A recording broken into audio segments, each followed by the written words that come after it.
राधे राधे सभी को। Welcome to Nakul Jain judiciary coaching. मेरा नाम है नकुल जैन, चैनल के नाम से पता चल गया होगा आपको। आज मैं आपको बताऊंगा सुप्रीम कोर्ट की एक बहुत इंपॉर्टेंट जजमेंट के बारे में।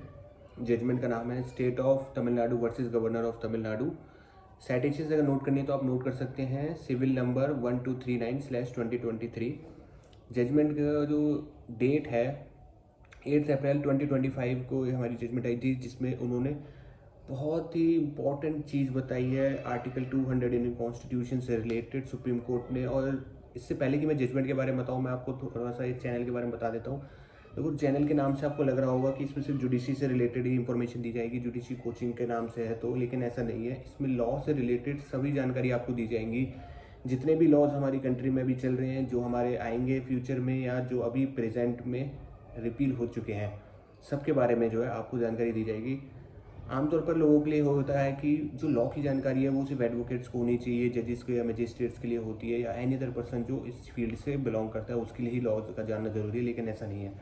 तो मेरा मानना ये है कि लॉ की जानकारी हर किसी को होनी चाहिए। एटलीस्ट हर एक इंसान को अपने देश के अंदर जो कानून है उसके बारे में ज़रूर पता होना चाहिए, अपने राइट्स के बारे में, अपनी जो है ड्यूटीज़ के बारे में, और कैसे वो उनको जो है एनफोर्स करवा सकता है, उनका बेनिफिट्स ले सकता है, इसके बारे में भी उसको पता होना चाहिए।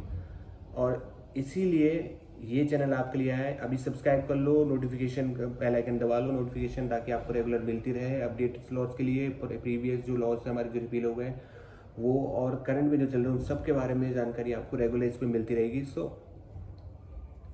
Keep updated. शुरू करते हैं। अब मैं वीडियो में आपको आगे बढ़ते हुए आपको बताता हूँ। तो जजमेंट के बारे में बताने वाले थे। जजमेंट का नाम मैंने बता दिया था आपको, state of Tamil Nadu versus governor of Tamil Nadu. अब देखो इस जजमेंट में क्या हुआ था। जजमेंट के बारे में थोड़ा सा आपको पहले बताता हूँ कि इसका बैकग्राउंड क्या है।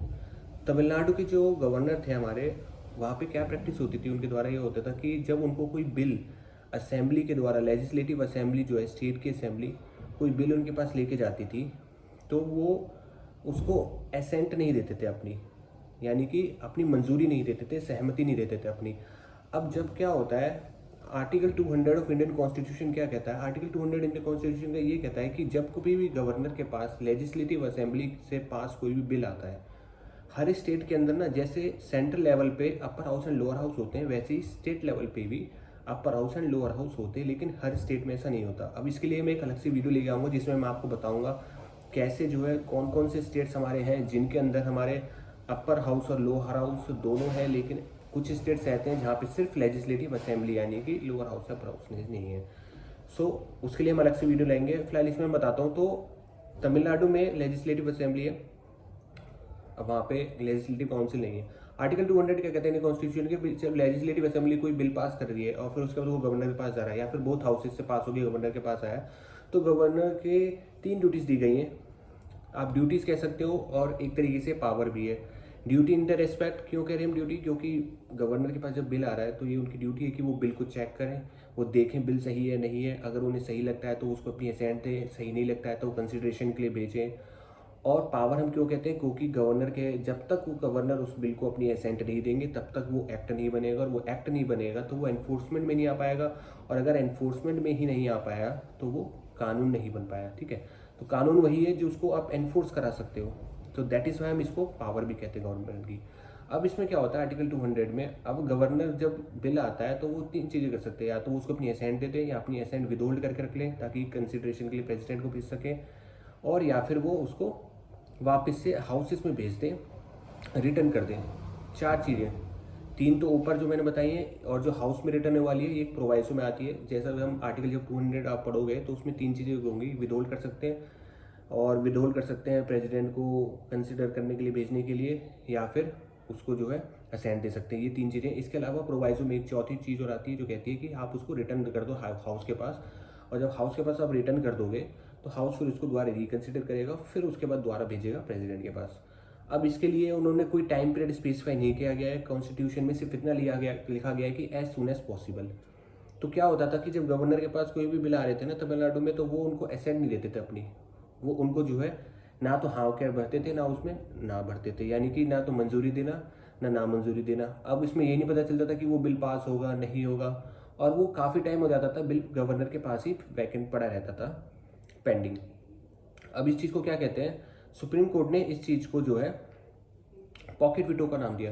देखो वीटो पावर जो होती है, जैसे वीटो पावर हमने सुना है यूनाइटेड नेशन के केस में हम सुनते हैं, वैसे एक तरह की वीटो होती है दो, जिसको हम बोलते हैं पॉकेट वीटो, और एक दूसरी तरह की वीटो होती है जिसको हम बोलते हैं एब्सोल्यूट वीटो। तो सुप्रीम कोर्ट ने state of Tamil Nadu versus governor of Tamil Nadu के केस में क्या कहा कि ना तो गवर्नर के पास अंडर आर्टिकल 200 कोई एब्सोल्यूट वीटो है। एब्सोल्यूट वीटो का मतलब ये होता है कि आप बिल को बिना किसी रीजन के बताए ही नामंजूर कर दो, यानी कि आप ये कोई भी रीजंस नहीं देते हो आप किस वजह से उस बिल को मना कर रहे हो, आप सीधे ही उस बिल को रिजेक्ट कर देते हो विदाउट कोई एनी वैलिड रीजन दिए, तो उसको हम एब्सोल्यूट वीटो कहते हैं।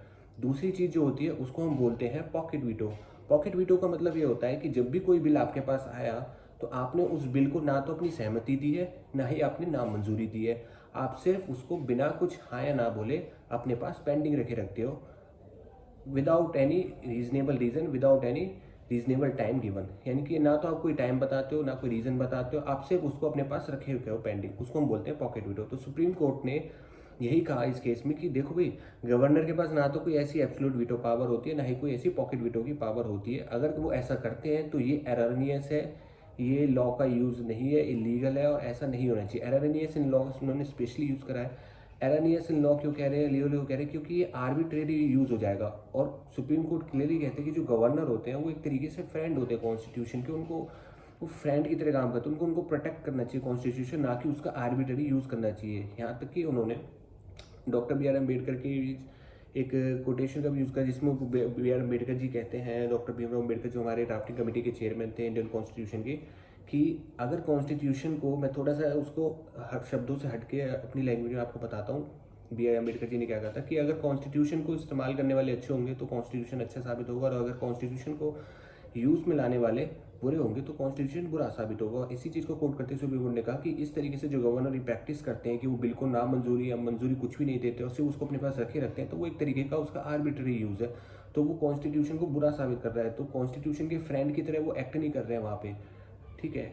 तो इसलिए उन्होंने अपने आर्टिकल 142 ऑफ इंडियन कॉन्स्टिट्यूशन में जो सुप्रीम कोर्ट को पावर दी गई है, आर्टिकल 142 में सुप्रीम कोर्ट को ये पावर होती है कि वो कंप्लीट जस्टिस करने के लिए कोई भी फैसला दे सकते हैं। अब कंप्लीट जस्टिस कहीं पे डिफाइन नहीं कही गई, fact and circumstances of the case depend करता है कि कहाँ पे हम किस चीज़ को कंप्लीट जस्टिस कहेंगे, लेकिन उसके तहत सुप्रीम कोर्ट कोई भी फैसला दे सकती है। और उसी पावर को यूटिलाइज करते हुए सुप्रीम कोर्ट ने अपनी जो discretionary power article 142 of Indian constitution में दी गई है, गवर्नर के लिए अंडर आर्टिकल 200 टाइमलाइन सेट कर दी कि भाई, टाइमलाइन में क्या बताया उन्होंने, 4 चीज़ें बताई।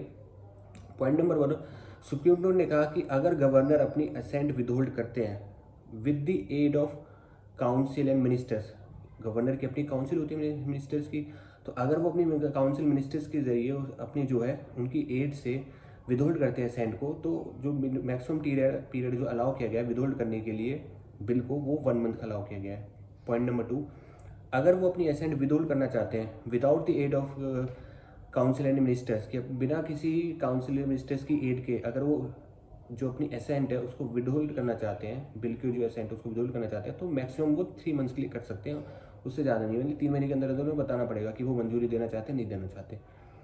पॉइंट नंबर 3 इसमें कहा गया कि जब कभी भी अब कोई बिल जो है कंसिडरेशन के लिए अगर भेजा जा रहा है, ठीक है, और रिकन्सिडरेशन के लिए भेजा जा रहा है उसके पास असेंबली के पास या फिर बोथ दी हाउसेस के पास, जहाँ पे दोनों हाउसेस है, और वो वापस से हाउसेस से रिकन्सिडर होके चेंजेस वगैरह करके जो जरूरतें करके फिर दोबारा से गवर्नर के पास आ रहा है, तो उन्हें 1 महीने के अंदर अंदर वो जो उस पर अपनी मंजूरी देनी होगी, ठीक है। पहला point number 3। Point number 4, supreme court ने कहा कि अगर इन गाइडलाइंस को फॉलो नहीं किया जाता है गवर्नर के द्वारा, तो फिर उनके एक्शन को जुडिशियल रिव्यू हो सकेगा, ठीक है, जुडिशियल किया जाएगा। ये 4 मेन पॉइंट सुप्रीम कोर्ट ने जजमेंट के अंदर बताए थे। जजमेंट का नाम मैं फिर से रिपीट कर देता हूँ, जजमेंट का नाम है state of Tamil Nadu versus governor of Tamil Nadu. Citations के लिए मैंने सिविल नंबर 1239/2023 आपको बता देता है। इसके अलावा इस जजमेंट की एक PDF कॉपी मैं जो है डिस्क्रिप्शन में डाल दूंगा, आप वहाँ से उसे डाउनलोड कर सकते हो, या फिर मैं लिंक शेयर कर दूंगा, आप उस लिंक से उस डायरेक्ट जो है वेबसाइट पर पहुँच जाओगे, जहाँ से आपको जो है इसका